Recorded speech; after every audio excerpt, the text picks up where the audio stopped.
Did the internet just owe D4VD an apology? Because after months of cancel culture chaos, Twitter detectives, and wild conspiracy theories about the Tesla tragedy, the feds just dropped evidence that flips the whole damn story upside down. Yeah, the same D4VD everyone swore was guilty, the same dude they said wrote his confession in a song, might actually be innocent. But how did we all get played this bad? Who planted the lies? Who profited off the outrage? And what the hell did the police just uncover that changes everything? Buckle up, fam.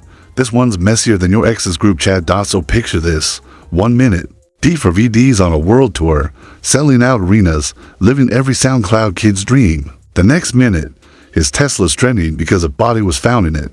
Boom, internet goes feral. TikTok detectives clocking in like a CSI, Los Angeles, Reddit threads exploding with evidence, and Twitter turning into a courtroom with zero lawyers and maximum opinions. And the craziest this video? Nobody waited for facts.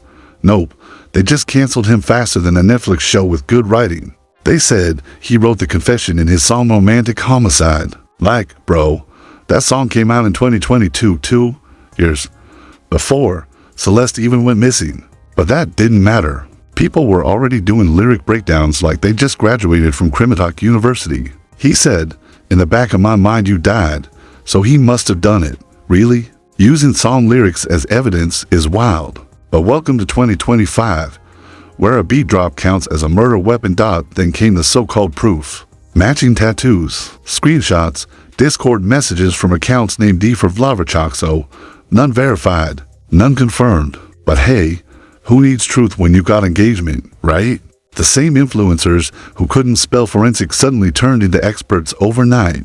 Everyone wanted a villain, and David Burke fit the aesthetic: moody, mysterious, quiet. It was too perfect. The headlines wrote themselves.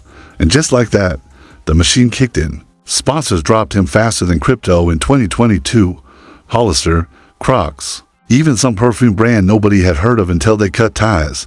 His tour dates canceled, music pulled from playlists. The court of public opinion sentenced him before the cops even collected fingerprints. Meanwhile, fans were split, half screaming justice for Celeste, half whispering wait for evidence, and the rest making edits with his sad songs and crying emojis. But here's the kicker: behind the scenes, the real investigation was saying something totally different. According to internal LAPD memos, the ones that mysteriously leaked to the press, there was no sign of trauma on the victim's body. No stab wounds, no strangulation marks, nothing. Just advanced decomposition and traces that hinted at something else, something chemical, something that didn't look like murder, but overdose. That was the first crack in the story. The kind of crack nobody wanted to see because it didn't fit the outrage. And then came the travel records. Oh boy, turns out D4VD wasn't even in Los Angeles when Celeste died. He was on stage performing in New York with timestamps, videos, witnesses, the whole thing. Suddenly, the timeline didn't line up, and that guilty look everyone swore they saw in his interviews started looking more like exhaustion. But by then, the internet had already built a monster. The question now wasn't did he do it, it was who did. And that's exactly where things started to spiral. Because what the police uncovered next didn't just clear D4VD's name. It exposed a cover-up that nobody saw coming. So boom, the case flips. Overnight, the same feds who once raided D4VD's manager's Hollywood Hills house now quietly release a supplemental evidence report. And it's like dropping a nuclear bomb on the internet's favorite witch hunt. The findings? Straight up wild. Turns out, the so-called leaked Discord messages weren't real. They were AI generated. Yup, welcome to the future, where even receipts are fake. According to sources close to the investigation, a digital forensics team found metadata traces linking those screenshots back to a group of online fan investigators who had been manufacturing evidence for clout. Bro, people were literally faking crime scenes for TikTok likes. Humanity is down bad. And remember that matching tattoo theory? The one everyone said proved he and Celeste were together. Yeah, about that. Forensic analysis revealed this tattoo on Celeste's finger wasn't even the same design. One had a serif, the other didn't. Internet CSI misfonts. Imagine ruining a man's career over topography. But the most jaw-dropping revelation came from Tesla itself. Investigators subpoenaed the vehicle's onboard data logs. You know, That Sentry mode thing Teslas have that records everything like a snitching robot? Well, it recorded everything except what Twitter wanted to hear. The timestamp footage showed someone else driving that car, days after D4VD had already left the city. Not him, not his team. An unidentified figure in a hoodie, gloves, and a face mask, seen parking the Tesla in the same Hollywood Hills neighborhood where it sat abandoned for weeks. The person's identity? Still redacted. But the evidence was clear. D4VD wasn't anywhere near that car when it happened.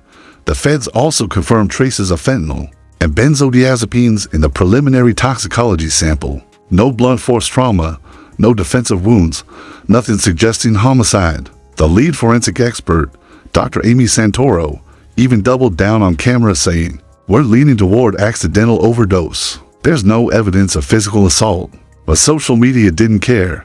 Hashtag Justice for Celeste was trending again, except this time. Nobody knew who to blame. The algorithm had lost its villain. Meanwhile, D4VD's team went on the offensive. His manager, Josh Marshall, dropped a press statement saying, "David has been fully cleared by authorities. We're grateful, but deeply disturbed by how misinformation spread unchecked." And just like that, every influencer who made a D4VD exposed video quietly deleted their uploads. No apology, no accountability, just poof, gone. But the damage, already done. The kid's career was in ashes. Brands that ghosted him weren't exactly calling back. And fans who once spammed his lyrics in comment sections now acted like they'd never heard of him. The internet had moved on, like it always does. But the police hadn't, because the same new evidence that cleared D4VD was pointing toward someone else. And when that name finally surfaced, leaked through a late night Reddit post and confirmed hours later by TMZ, it turned the entire narrative upside down. So here's where the plot goes full Hollywood. The name that leaked, Celeste's own manager, Marcus Lane, the man who'd been crying on talk shows, selling Justice for Celeste t-shirts, and giving exclusive interviews about how D4VD ruined her life. Yeah, that guy, the dude the internet had painted as the grieving mentor, suddenly turned into the prime suspect. And guess what?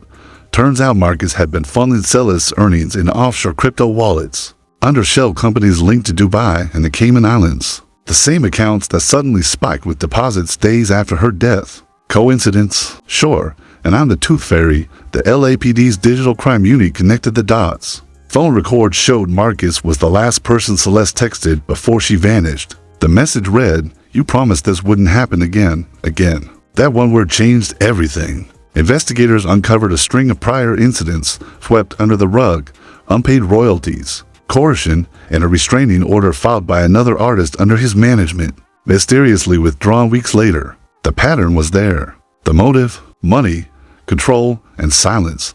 But the wildest this video, Marcus was also behind the fake evidence. Yup, those AI-generated Discord screenshots, the Tata photo leaks, even a deepfake clip of D4VD allegedly confessing, all traced back to a media agency, registered under Marcus's assistant's name. Bro literally built a fake crime to frame his own artist. And it worked. For a while. Once TMZ broke the story, chaos erupted. Twitter was on fire. Hashtags flipping overnight from hashtag cancel D4VD to hashtag Marcus exposed. Influencers who had milked the drama were suddenly doing research, acting like they hadn't spent months chasing views. One YouTuber even uploaded a 40-minute apology titled "We Were All Lied To," which, ironically, got more views than their original hit piece. The hypocrisy was Olympic level. Meanwhile, D4VD stayed silent. No tweets, no interviews, no rants. Just one Instagram story, black background, white text, "Truth takes time," boom, millions of shares. Fans called it the revenge comeback. Within hours, his old track skyrocketed on Spotify again. Romantic Homicide hit the charts a second time, now not as evidence, but as vindication. The redemption arc wrote itself, and Marcus, arrested at LAX trying to board a flight to Dubai. When police searched his luggage, they found the fake passports, $80,000 in cash, and, get this, a hard drive labeled D4VD files. You couldn't write a better movie. By the time the DA announced formal charges of fraud, evidence tampering, and obstruction of justice, the internet had flipped the script. D4VD wasn't the monster anymore. He was the headline everyone wanted to apologize to. The same people who destroyed him were now calling him a symbol of cancel culture gone wrong. Oh, the irony.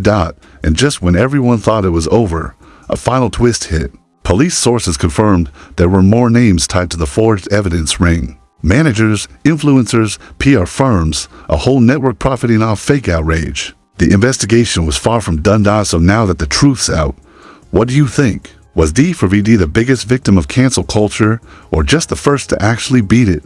Because if this case proves anything, it's that the internet doesn't investigate, it accuses. And somewhere between the likes, the hashtags, and the fake screenshots, real lives get wrecked. Marcus Lane's behind bars, the evidence is public. And yet half of social media is still pretending they knew it all along. Please, where were those detectives when the kid was being dragged online for crimes he never committed? Here's your challenge.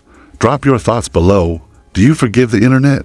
Or is it officially guilty of destroying careers for clicks? Hit that like button if you believe in second chances, and subscribe, because this investigation, it's just beginning. There are names we haven't said yet, and trust me, you'll want to hear them next.